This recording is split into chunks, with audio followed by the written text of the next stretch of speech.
How do you download attachments when you are in your Gmail inbox? Right now, I have an email that I've received and it has got this PDF attachment. So I want to save it on my computer. So what do? All I have to do is to go and hover my mouse over it.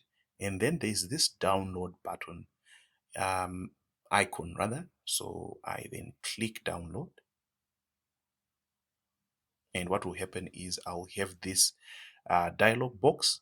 I can change the name of the document, and then I can then save it.